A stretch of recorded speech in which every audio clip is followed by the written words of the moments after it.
take over. Okay. Okay, Carlos, it's all Sure. yours. Yeah, thank you. I'm going to start sharing my screen with you. Give me 1 second. And then, okay, I think we are set. As you can see, well, thanks for taking the time on Monday evening to join the group and listen to this talk.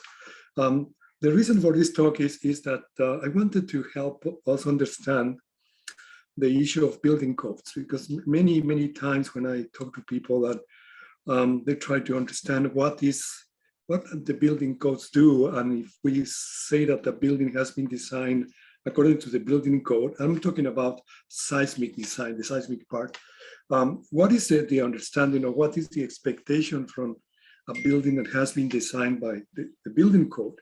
And most of our houses and buildings have been designed for that. Even the ones that are 40, 60 years old, they have been designed according to certain level of code provision. So what I'd like to do is just give a little background of what building codes are, what do they mean, and what is the expectation, and then share with you some ideas or some information of what is the future and where are we going in terms of dealing with earthquakes. And we're going to talk about resiliency as well, which is the theme that we are talking about today. Okay. So if you give me a second here. Okay, so this is a slide that we use many times to illustrate that yeah, in Canada we have earthquakes, okay, and the majority of earthquakes are the product of what is called plate tectonics, that the plates are moving, and in the upper left of the slide you see all the plates that we know that form the earth. And I always say it's like earth is like a broken dish with little pieces that are moving together, and we call these plates. And then the movement of these plates between plates and inside the plates is what causes earthquakes. And then what we have is that in Canada we have the West Coast with a lot of activity. All these dots represent past earthquakes. The bigger the dot, the larger the size of the earthquake in terms of magnitude. But you also see that we have the east part of the country also very seismically active, and also up north, what this part of the Canadian shield here that I'm drawing here is what we call the quiet seismic region. There are earthquakes, but very, very rare, very, very small. Okay, so if you want to be safe from earthquakes, move there, but then you have to freeze or deal with the extreme cold there. So this is the setting, the seismic setting that we have. Okay, now the evidence of earthquakes in BC is there. Okay, and the most recent large earthquake affecting BC is the earthquake in 1949. Was a magnitude 8.1, very large earthquake. And this map shows the intensity of the damage that was caused by that earthquake at that time. Okay, so the hotter the color, the more red, or closer to red, the more severe damage could be experienced there. Okay, now if that earthquake were to occur today, we will have very significant damage in the lower mainland on Vancouver Island, affecting that, as you can see, and especially in the upper part of the province in Prince George, we'll have severe damage happening there. So there is evidence that we have earthquake. What about the rest of the country? Okay, this is a map generated by Dr. Tuna Onur, one of my former students, and now she's a consultant in Victoria. She works in this, and she came out with this map that shows the probability of severe events, severe earthquakes in terms of magnitude. As you can see, probability in 50 years of a magnitude earthquake that generated an intensity level of 5, 6, or 7. Okay, intensity 5 in the Mercalli intensity is where damage starts becoming very, very prevalent. My intensity 12 will be a very destructive event happening in that area. But if you pay attention to our region here, especially Victoria and Vancouver, you see that those probabilities are very, very significant as compared to the rest of the country, right? So for an intensity 7, for example, The probability is 20% in Victoria and 11% in Vancouver area. So, so that's like in number. But what is the really what is the meaning of this number, and what does it? How is that reflected in damage distribution? And this is part of the talk I want to talk about that. So, but let's talk first understand what are building codes and why do they exist, right? And these are regulations that are designed to protect the health of the people, provide safety, and the welfare of people. So this is the primary function of a building code. Okay? And it's not new. If we go back to 17th century or 1780, before BC, where we know the Code of Hammurabi was stated like that. If a builder built a house for somebody and does not construct it properly, and the house which he built fall and kill the owner, then the building shall be put to death. Okay. Of course, we don't do that today, but that was the way to ensure that builders will do a good job and protect people and, from being injured or being killed. Okay. But now let's jump to the 21st century and let's talk about building codes. And building codes are a series of documents that deal with plumbing, from fire, building construction, etc. And this is the way we do it here in Canada. Okay, so we have what is called the National Building Code of Canada, which is for buildings. We also have a building a code for building bridges. Okay, and then we have the National Plumbing Code of Canada and all the titles that you see there. So it's a series of documents that are used to guide in how provinces should implement safe construction and reliable construction in general, not only about earthquakes. So I'm going to talk in general, and then I'm going to start focusing more about earthquakes. Okay, so talking specifically about building construction, the National Building Code of Canada has a seismic design part. Okay, but which you understand that buildings, according to the building code, are not designed to be earthquake proof. Okay, which is a total misconception of people in general to say, oh, my building has been designed according to the building code, therefore it's an earthquake proof. That's not the correct terminology. We should call it earthquake resistant buildings. Okay, and that has some philosophy behind that, which is as stated in the paragraph below that says a building designed according to the building code should not collapse in a very severe earthquake. Okay, should not collapse in a very severe earthquake. And this is the goal that we engineers follow when they are designing a building, a house, or etc., to prevent collapsing on that. There are two sections in the building code we call part 4 is the section that refers to seismic design, okay?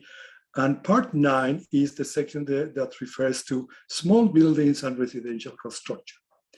Historically, until 2005, I will say, most of the residential construction fell into these part 9 buildings. And that part 9 was more prescriptive, did not include seismic design provisions. And there was a concern that some areas of the country where the seismic is important, like BC, buildings were not designed according to the part 4, which is specifically designed for buildings. So after 2005, the building code started changing and said buildings or residential construction in seismic areas should be designed according to part 4, unless you prove that seismic is not an important issue. So here in the province, for example, if we are in Victoria, most of the buildings or residential construction will fall into part 4. And if you go to the eastern part of the province, close to Alberta, probably you might fall into part 9. You might be allowed to that, but the majority of buildings in the province should be designed according to part 4, no matter what type of building it is. So this is where we are now. Okay, so but to do a building according to the building code is a balance between the cost and the level of protection that you want to have. And this is what I was making clear. There is no earthquake-proof building, okay? Because if you really wanted to have an earthquake-proof building, meaning that no damage will be suffered whatsoever, whatever the size of the earthquake, that will be an expensive building, very, very strong, and perhaps will be a waste of money, because maybe during the lifetime of the building, that very super large earthquake will never occur, and then you will have spent too much money for nothing. Okay, so there is a balance between the cost of construction, the protection that you want to achieve, and the recognition that some damage might be occurred in the building, but the collapse will be prevented. Okay, and this is the balance that always happen to happen, and this is what the codes try to achieve, that balance between the cost of doing that, the safety that you are providing, and the sustainability of the buildings that you have. Okay, now, in Canada, we have what we call the National Building Code, which is the document that is the reference code, but the provinces, each province adopts the National Building Code, and then it becomes the Provincial Building Code. Here in BC, the Provincial Building Code, which is called the BCBC, adapts the National Building Code and adds other requirements. For example, if you are designing a building in Richmond, we know that the soil conditions there are not so good as compared to downtown Vancouver. There will be additional provisions beyond those that in the building code to ensure that you are dealing with the phenomenon of liquefaction and more severe ground shaking, etc. Okay, but this is how it goes. So the building code of Canada started in 1941. 1941 was the first edition of the building code of Canada, and it's been evolving over the years. And every 5 years, the building code is revised, and new provisions come, some changes happen. Okay, so I happen to be part of the group that deals with the seismic design provisions of the building code, and we are now preparing the 2020 version of the building code. Was supposed to be released last year, but it's going to be released this year. And now we started working in the 2025 version of the building code that will be eventually released. And then after the release of the building code, the provincial building code will decide how to adapt the building code and create the provincial building code, or the BCBC building code in that. So this is how we work. And then in addition to that, every municipality will have their own provisions. Like City of Vancouver had additional bylaws that go beyond the provincial building code that will add additional levels of protection for the buildings in Vancouver, but Coquitlam might not have the same, or they don't have the same bylaws that Vancouver has. So this is how the process works. Okay. So what is essentially what we want to achieve is to protect a building from collapsing during an earthquake, right? So we want to ensure that everything is built properly, that the foundation is correctly put, the building is properly tied to the foundation, and to prevent problems like this in a building, in a house, okay? We recognize that a house built in downtown Vancouver will behave differently than a house built in Delta, for example, or a house built in Victoria, because seismic conditions change from region to region. Also, soil conditions change drastically. So all of that has to be recognized when we talk about the building code. And this is what the seismic design in the building code accounts for, okay? It recognizes that earthquakes occur in different areas. They are very complicated mechanisms where the earthquakes generated, how the waves propagate, that whether you have a building on a soft soil or on a rock site, that's recognized in the building code, okay? And that information is provided to geotechnical and structural engineers to be sure that a building is properly designed.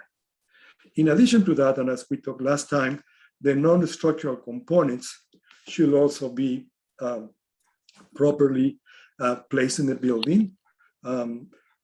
Things need to be properly anchored, or all these different components that are needed for the building to function. As you can see in this diagram here, air conditioning, piping, drainage, all of that is what we call the non-structural components that are integral part of the building that allow the building to function, and they should be functional after an earthquake, ideally. Okay, and this is why the building code has provisions also to ensure that that happens. Okay, now some important aspects to know about the BC building code. Okay, if you are going to build a building, a house, whatever, in the province, you have to do it according to the provincial building code. Okay, but a building that has already been built and you want to have an addition to that, then the addition has to comply with the provincial building code. Okay, so only the addition, but not the existing house. So any addition that you do to your house is going to have, it's going to reflect the latest knowledge on seismic design, but perhaps the older part of the house will not, but you are not required to do that. Okay, as stated in the second paragraph here, as I mentioned, the city of Vancouver has a special chapter that allows the city to provide additional bylaws for constructing buildings in the city. And for example, as you can see, we have the proliferation of high-rise buildings in the last few years. So the city has developed guidelines to be sure that these high-rise buildings are properly designed, but also the same goes for residential construction and other type of buildings. So Vancouver is very proactive in that sense in terms of going beyond the provincial building code, as I said. Okay, now let's talk more specifically about the title of my talk is, what do you expect to have in your house or your building if it had been designed according to a building code? Okay, so the way we do it is the philosophy is to say that a building that has been designed according to the building code should be able to resist frequent minor earthquakes without any damage at all. Okay, no cracks. You might have minor cracks, but not cracks that are going to put in danger the structural system. If you have, typically we call a 100-year event. So in average, an earthquake that happens every 100 years or so, not necessarily at the end of the 100 years, but within that period, is what we call a minor earthquake. And we have felt a few of those over the last few years. A more severe earthquake is one that happens in average every 500 years. And then the code says it will allow some structural damage, very limited, and non-structural damage. For example, pipes might break, okay? Or your water heater might come off and it would be a mess where it is because all the water will come out. So this is some kind of non-structural damage. And then the big event, which is an event that is very rare every 2,500 years, but very severe shaking. And that's the case where we say a building should not collapse. The occupants of a building should be able to walk out of the building. The big problem of this, or not the big problem, the big question is, what happens to the building now? Is the building going to be demolished, or can the building be fixed, etc.? And this philosophy has been used since the last 40 years, but although it's a philosophy, there is no guarantee that that performance will happen. And this is one of the things that the codes, we are evolving in that to be sure that what the code says can be guaranteed to be the performance that we expect. So graphically, this is what we define as, for minor shaking, we have immediate occupancy. As you see, the word essentially says, you get scared, it shakes a little bit, but you can go back into your house without any concern because the house just had moved a little bit. Okay, when you have a more moderate shaking, okay, we call that life safety. Okay, So there might be some damage, but there is no risk to life. Okay, so you might see some more serious cracks, and you might not be able to go back into the building, or you might be allowed to go back to the building under certain conditions, or an engineer will have to review that, and we call that life safety. And then the ultimate goal is collapse prevention, is to say the building might be damaged completely, but you can walk out of the building, but you cannot go back into the building because it's unsafe, and it might have to be demolished, or extensive repairs might have to occur. So this is what we have today in what we call the code equivalent performance. Okay. And how is that achieved? Well, the code has procedures to be sure that the buildings have sufficient, we call it strength or capacity to resist the shaking, that the deformations in between floors in the building are limited. We call that drift, okay? So not too much deformation, because if the deformation is large, you might have doors jamming or windows breaking, etc., and that's not permissible. Okay, and how to achieve that? By training engineers and designers and architects to be aware of how you can, in this case, put the reinforcement, where the rebars will be put, etc. And that's what it is done today to ensure that these buildings will perform adequately. Okay.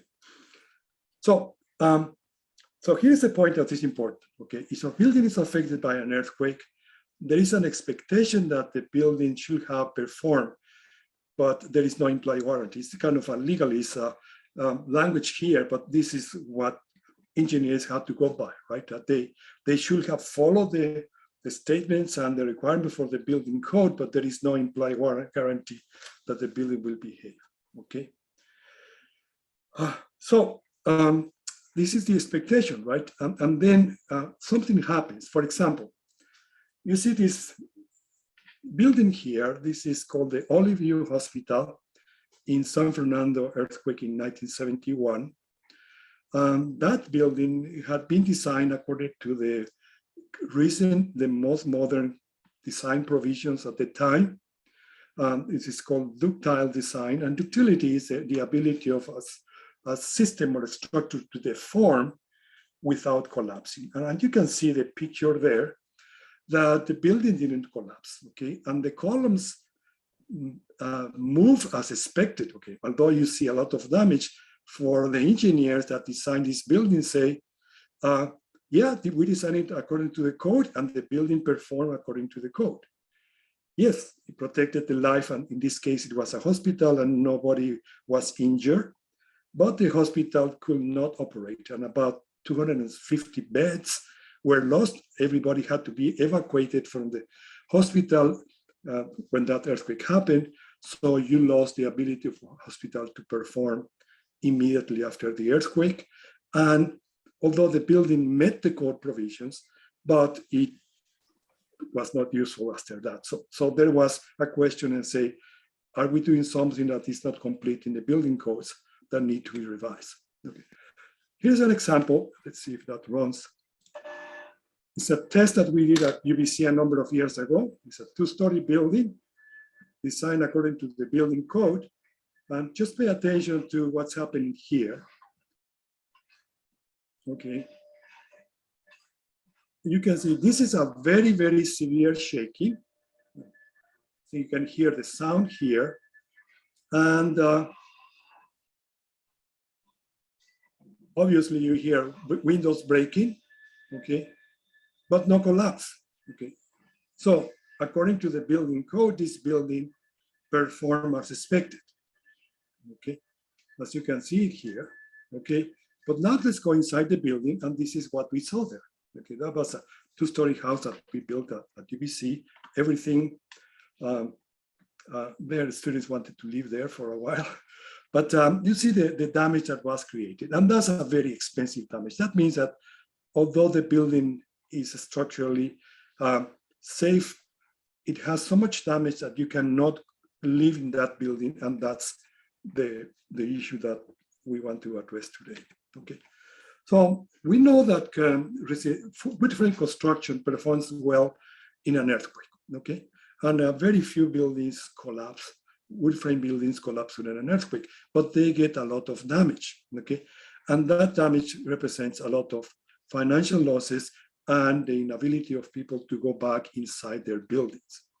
So I'm going to show you right now studies that we have done in collaboration with EERF in simulating earthquakes and trying to predict the amount of damage that might occur in the lower mainland. So we're going to simulate different earthquakes affecting Metro Vancouver, and we use a program called HASUS, that is a modeling tool that allows us to do what-if analysis. If an earthquake will happen, what will be the impact of that earthquake? Okay, so I'm going to show you three events. One is the big one, what we call the Cascadia subduction events. Okay, this will be a magnitude 9 event occurring offshore, about let's say 200 kilometers from Metro, 150 kilometers from Vancouver. The study will be different in Vancouver Island and Victoria, but let's concentrate Metro Vancouver. Okay, and the next earthquake is a more closer earthquake, not as big as the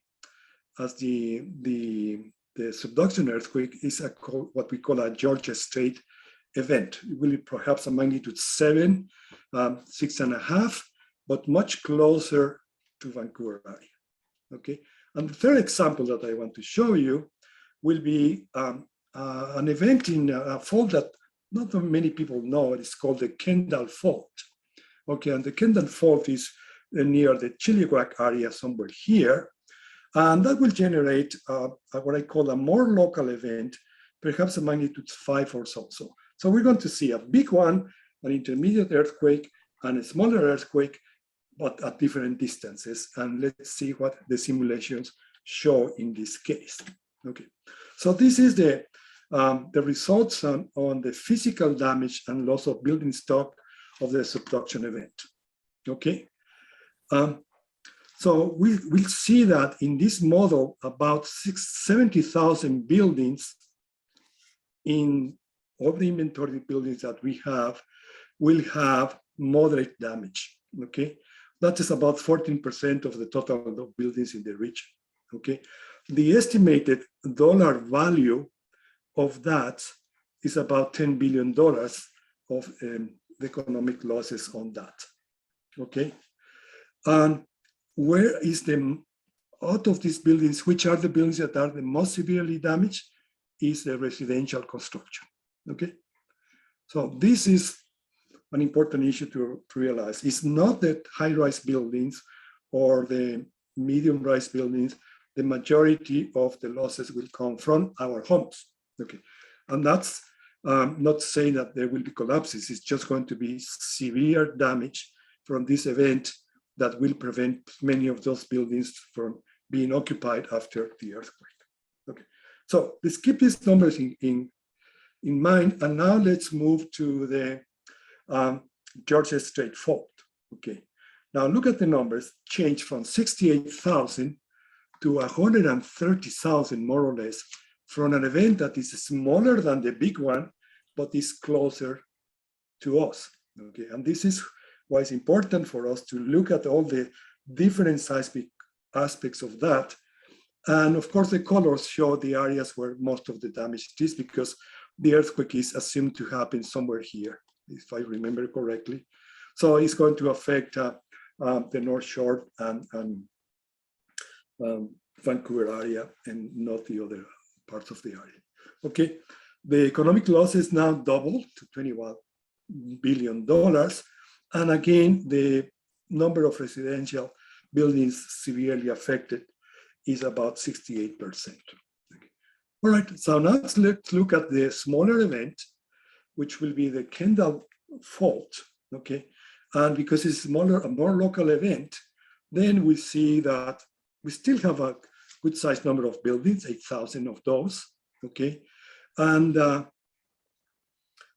then again, out of these 8,000, 72% is related to residential construction, and the economic losses are still significant at $1.5 billion.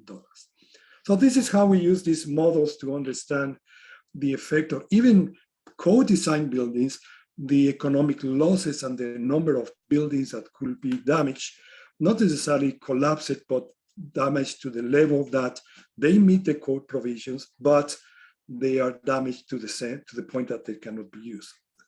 So we can also look at the social impact of how many people will be displaced from these buildings, okay, if an event will happen. So let's go through the sequence again. From the subduction event, we have about 25,000 households that will be displaced. That means that you have 25,000 families that will have no home to go. Where would they go after the event?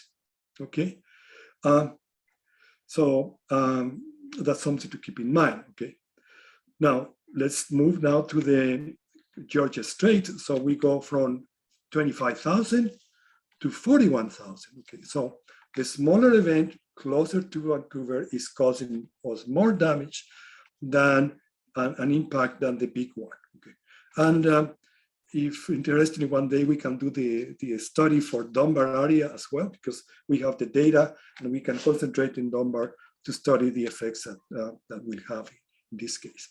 And then just for completeness, we have the Kendall event, which is more closer to Chilliwack and that area here. And then, of course, there is still 700 households that will be impacted by that. Okay, so I hope this helps you understand the issue that we are dealing with and understand what we can expect from a building code. Okay, so how do we improve this?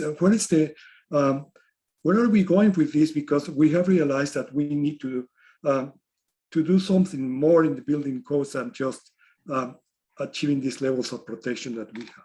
Okay, so over the years, we have seen that earthquakes, especially in the 1994, the Northridge earthquake in California, the Cove earthquake in 1995, and the more recent earthquakes in 2011 in Christchurch in New Zealand, and the big one in Japan, etc. The question is, how do we protect the buildings and reduce the financial losses in a more effective way? So a new approach has been implemented that is called performance-based seismic design. Okay, so what is performance-based seismic design? And this is where the codes are moving on. Our bridge code is a performance-based seismic design code since 2014. The building code is moving, and perhaps in the 2025 or maybe beyond is going to be a performance-based seismic design code. So what is that? Okay, is the process in which the designer will talk to the owner of the building or the operator of the facility and decide in theory or in philosophically, what is the level of performance that is expected. Okay, it could be that this is a warehouse. You might want to protect the contents of the warehouse because you have a lot of inventory there, maybe not too many people working in there, or versus a hospital that has a lot of people, patients, and very expensive equipment, and you want to ensure that the performance of the hospital is much more superior than the performance of the warehouse. Okay.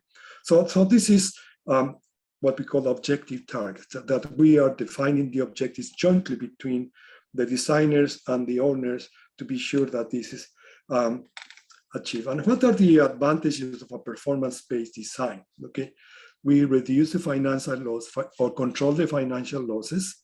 Okay, we define what is a performance at different levels of shaking. Okay, as I mentioned, we see the levels of lower level of shaking, intermediate level, higher level, so we can decide what performance should be expected from each of different levels. Okay, how do we protect the structural and non-structural components? Okay, and most importantly, how to ensure the continued operation of that. At a hospital, we want the hospital to remain fully functional, in our house, we at least want to have the ability to go back to the house, maybe live without electricity and running water for a few days, but eventually recover that. And I call that resiliency, and I'm going to talk about resiliency in a moment. So graphically, related to what I was telling before, now here's, for example, 4 different performance levels that we can have, okay? Operational means there is no impact in the building. Immediate occupancy is you can occupy the building after the earthquake. You might have to leave. You might have to do some cleanup, but some repairs might have to be done, but you can occupy the building within days, hours, or maybe a week or 2. Life saved is safe after the event, but you have to be careful, and you might have to do some major repairs on that. And collapse prevention is prevent from collapsing the building. So this is one way that you can do performance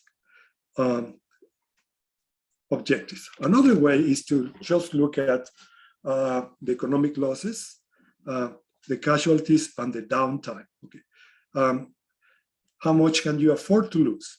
Okay, how many casualties are you allowed in, or are you saying no casualties at all, or I can expect to have some injuries there, but not serious injuries? Or downtime, how many weeks can I afford to have my buildings? A study done many years ago showed that, for example, smaller businesses like a small store, etc., if they are out of commission for about 3 weeks after the earthquake, they don't recover at all. The business is pretty much lost. Okay, and COVID also shows that the effects of that. So this has also been seen in earthquakes where the downtime is very critical for some type of buildings and others, and needs to be taken into account as well. Okay, so this is another way of doing a performance design. Okay.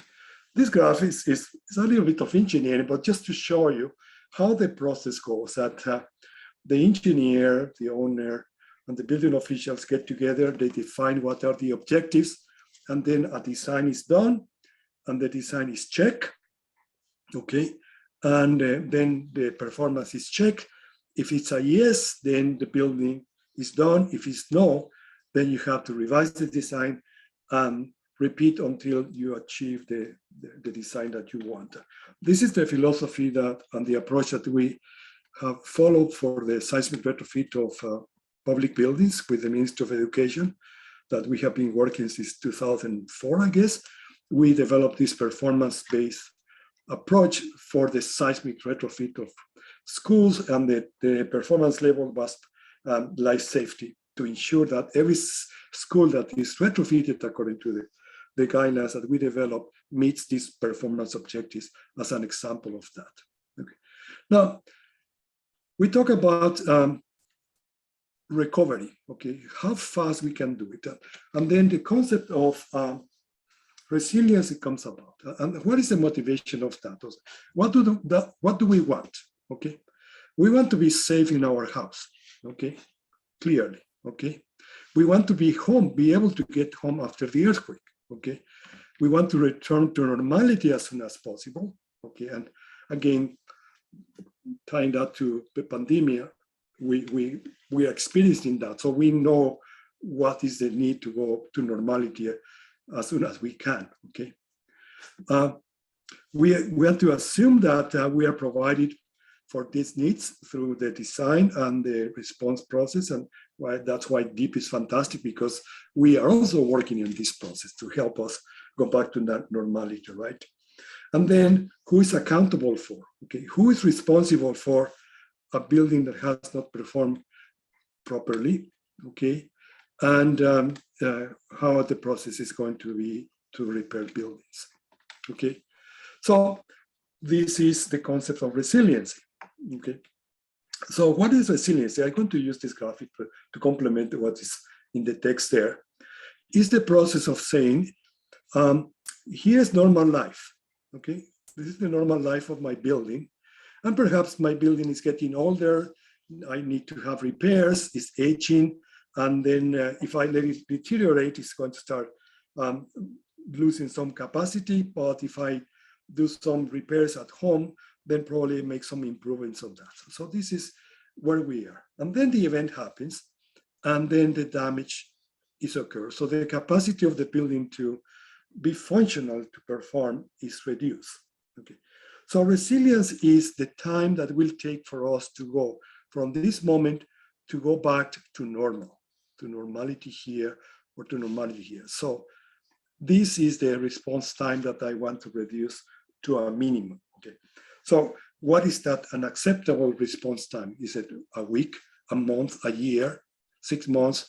This is what we decide to, and what needs to be done to reduce that response time. And perhaps we can never achieve the same level of protection that we want, that we had before the event, or maybe after repairs, we achieve a higher level of protection. So, and that applies not only to earthquakes, but any event like the floods that we have last year, and events that damage the structure and we need to repair to bring them back to normality. Okay. So this is what I call restoring capability, okay? Or how rapid we want, okay? So two issues is time and money losses and what performance is expected from that recovery time. So why is resiliency important, and what is the impact of resilience in thinking about that and ensuring that we are going to have resilient buildings? Okay. And here's some examples of studies done in the US to see how resilience work, okay? So for instance, if you invest 6 to 10, if you invest $1, you're going to save $6 or $10 of repairs and fixing after the event if you have been sure that your building is now resilient. Okay, so this is the economic impact. This is 1 to 6 or 1 to 10. Okay, in other studies was shown that for every dollar spent, you're going to save $30, and that's US, not Canadian. So that's even more, right? So, but that's what studies have shown, that investing at this time in making your buildings or homes resilient is going to pay in case of an event. And then that will be a significant impact of that. So with that, I just want to conclude this presentation. I hope that that was useful to you. What do you want?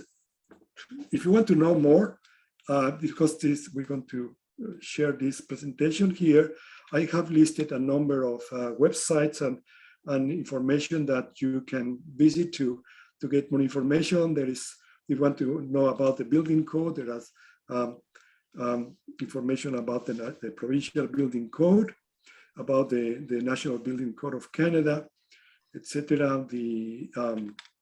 Also, if you want to know about more earthquakes, this is the website for the Geological Survey of Canada that talks about earthquakes in Canada and complements what I have said today. And also in the US is the Federal Emergency Management Agency, is the organization that deals with emergency response in the US for earthquake, floods, fire, etc.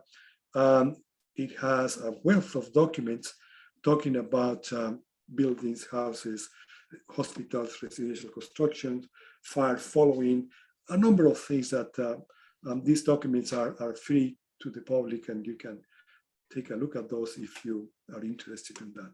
And with that, I'd like to thank you for your attention of that, and I will be happy to answer any questions if you have. Thank you.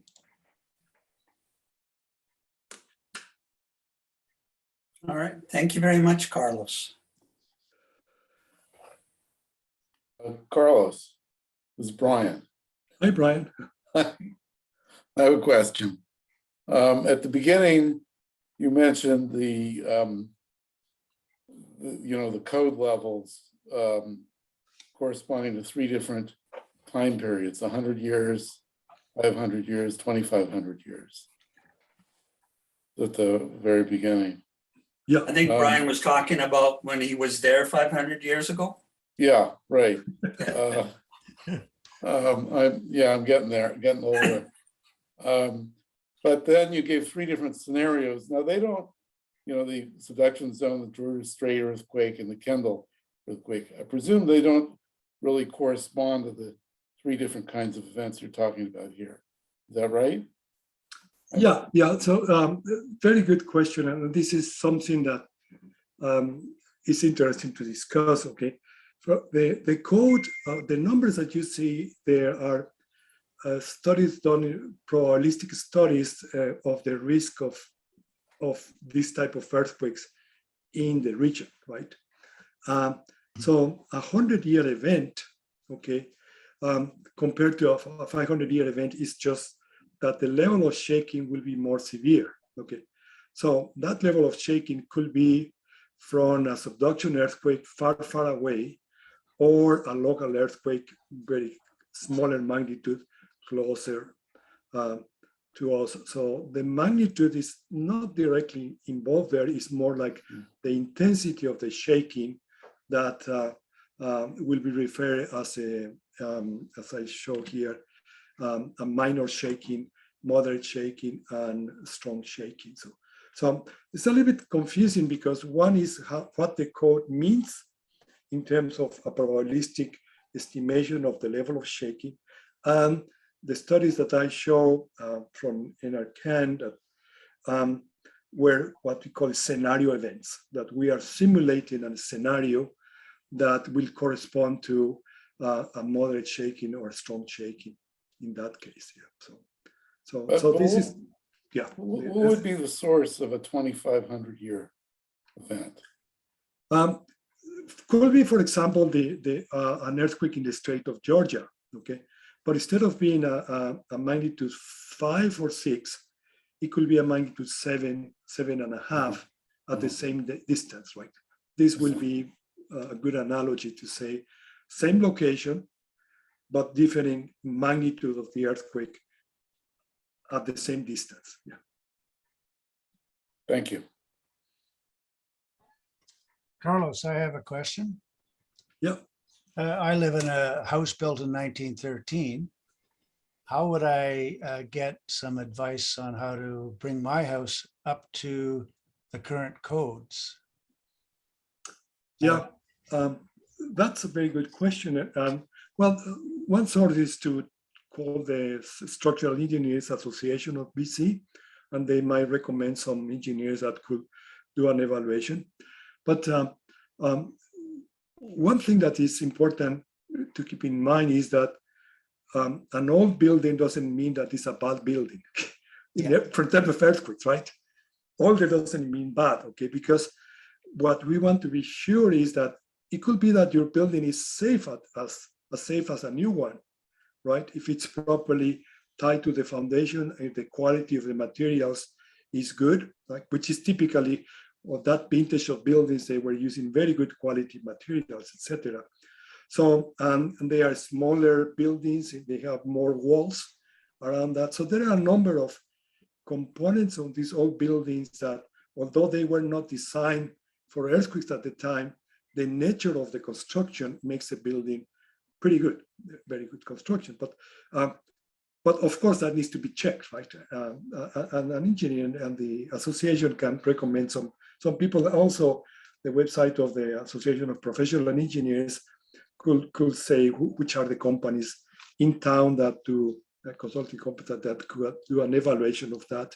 But the evaluation will be essentially to be sure that the building is tied to the foundation. You probably have a basement, right? Yeah. A basement, and there will be a crippled wall between the basement and the subfloor. You have to be sure that that crippled wall is well connected to the concrete foundation, that you have plywood reinforcing the crippled wall, and that everything is tied up, right? And that do you have stucco on the building, or you have wood siding? Okay. Some of those buildings have stucco, and that stucco is very, very strong. and that will help the building a lot. But if you have horizontal boards only on the wood siding, then you might have to do some retrofitting of the building to ensure that the building will perform well. What would be a typical fee to have a professional engineer to assess your house? Good question, but you know, the assessment that is being done for schools as part of the schools retrofit program, I think the fees were about $4,000 to do the assessment.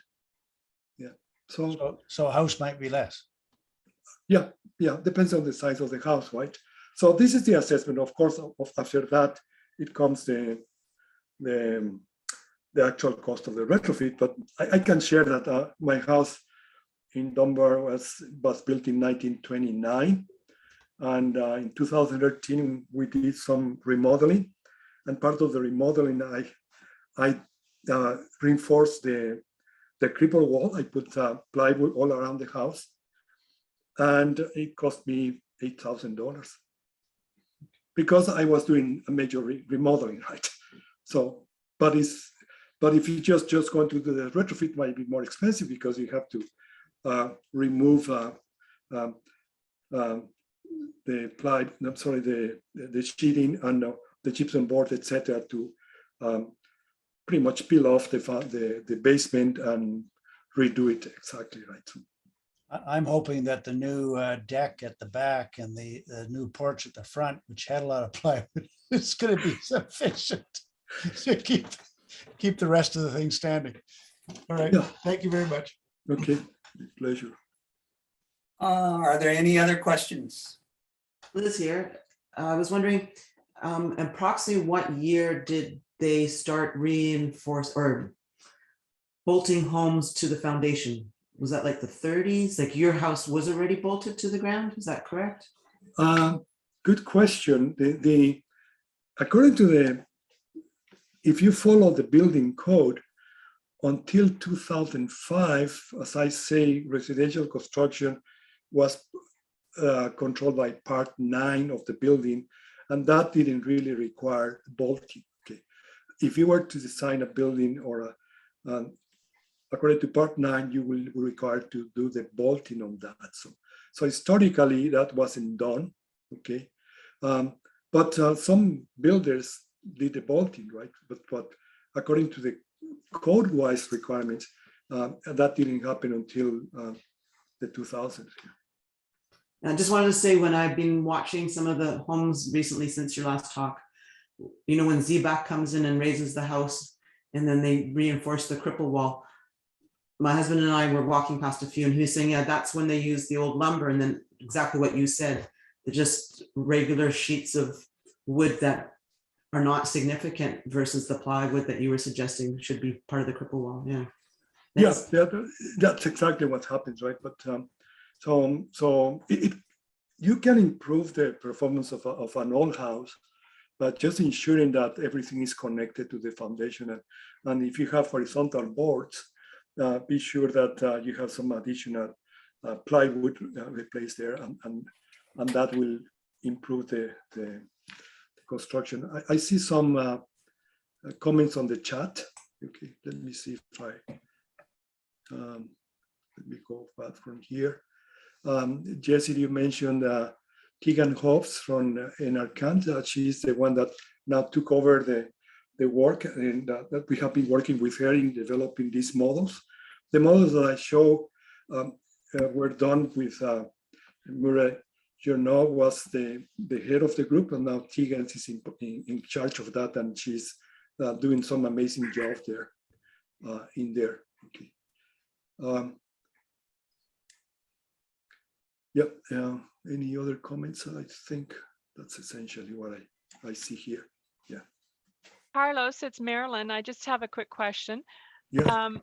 In terms of hospitals and that, I've from the research that I read, it talks about hospitals that had to be evacuated, and it wasn't necessarily due to the structure so much as it was the plumbing and that. And when you mentioned the building codes at the top of the meeting, do all of the building codes account for seismic improvements in our area? For example, plumbing, etc. Is there ways to ensure its resiliency? Yeah. So as I mentioned, we have the different building codes that need to be followed, right? The plumbing, electrical building codes, etc. And there is always a communication between us seismic people that are doing the structural and Right. the people doing the plumbing and the mechanical, etc. Because this is the idea of the code, that everything is consistent, right? The picture that you're seeing there is there is an interesting story there referring to your question. As I mentioned, this is the Holy View Hospital in San Fernando, north of Los Angeles. And that building was demolished after the earthquake, and a new hospital was built. Okay, and the new hospital was like a fortress. It had a very strong. They put a lot of steel plates, about 2.5 inch thick, to be sure that you have a fortress there. Okay, and then the Northridge earthquake happened, and it was the epicenter was very close to that building.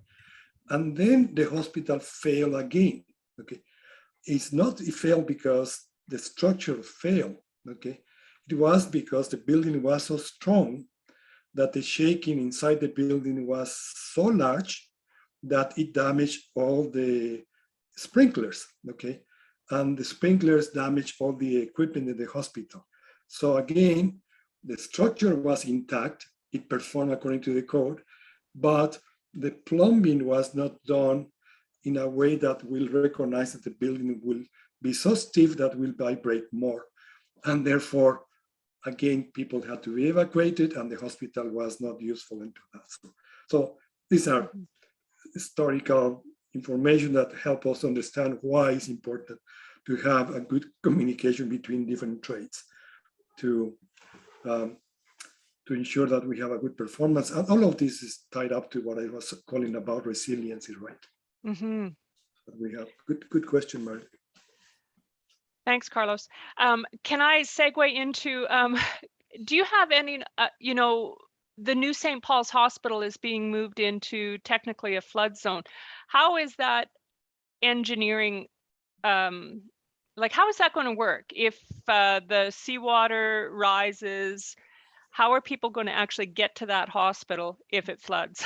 Yeah, that's a very good question. And as far as I understand, I wasn't involved on that, but a lot of studies were done, right? And we call that risk studies to evaluate it. And there was a big question was, what about liquefaction? Because it's so close to the area. Do you want to put a hospital in a liquefiable area? Liquefaction is going to cause a lot of settlement and, as you say, flooding, etc.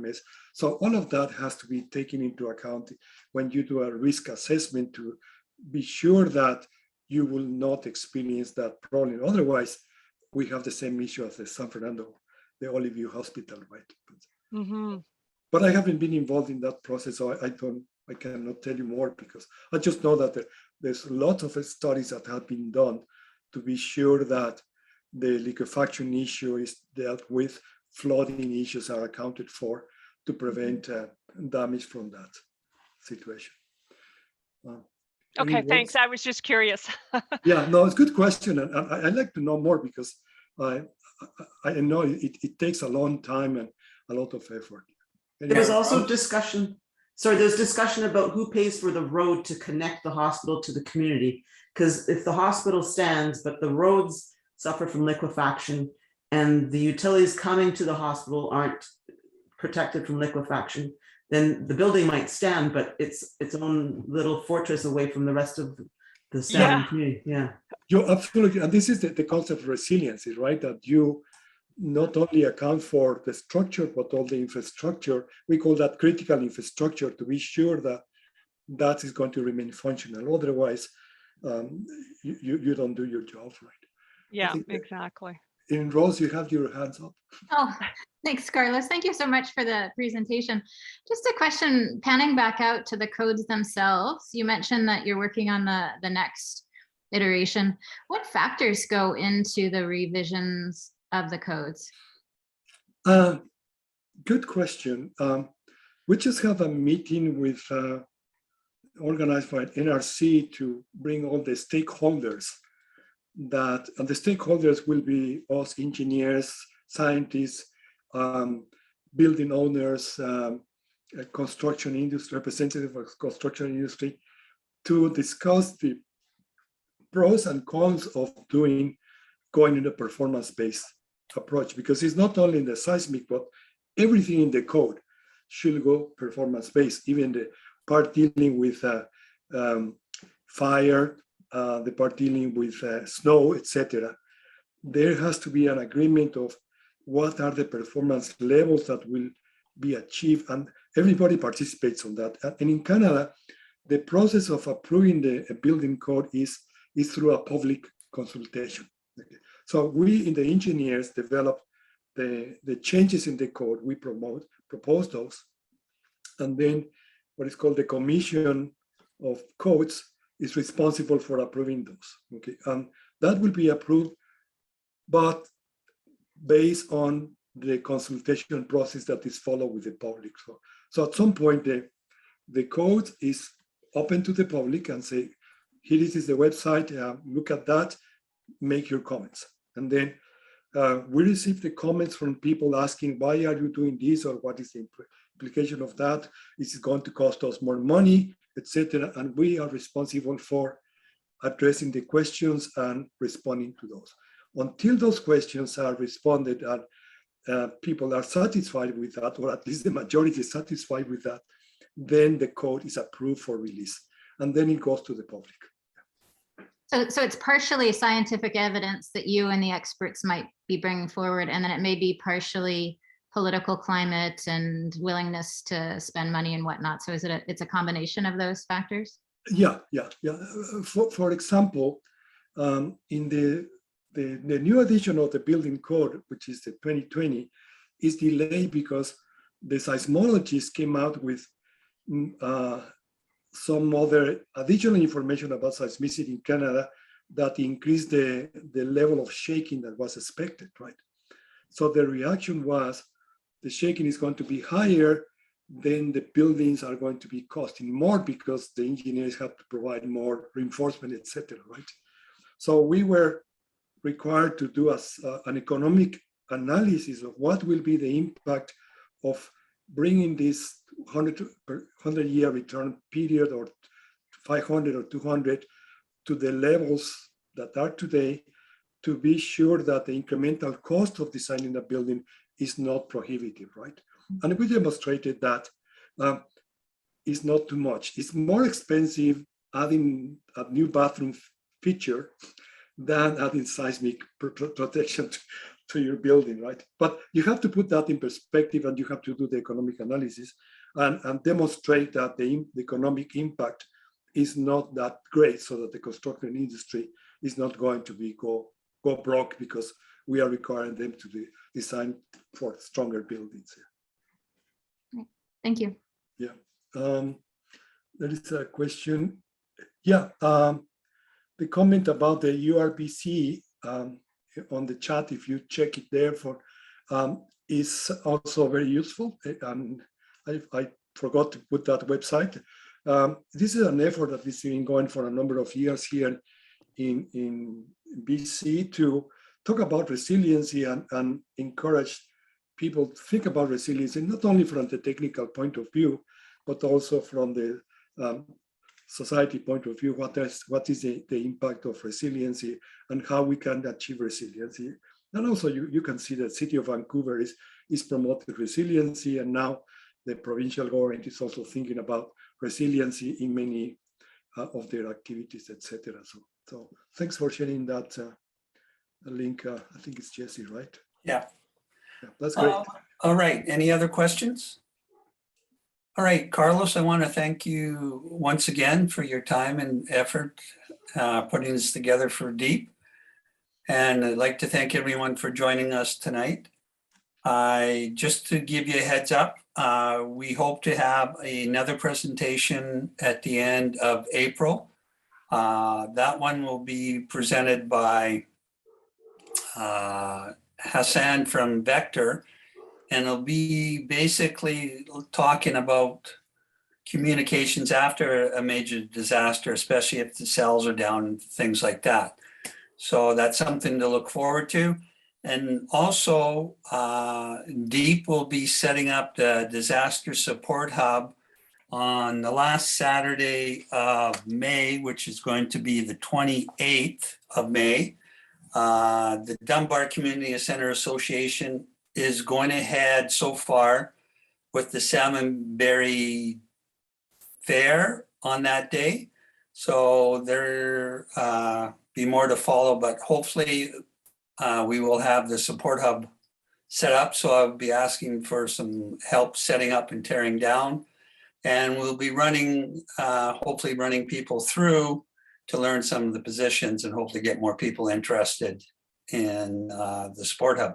So once again, I would like to thank Carlos for his time and thank you all for joining us tonight. Thank you. Good Thank question. you, Carlos. Sure. Yeah, thanks, Brian. We can talk about probabilities later on. Good night, everybody. Night. Good night. Thank you.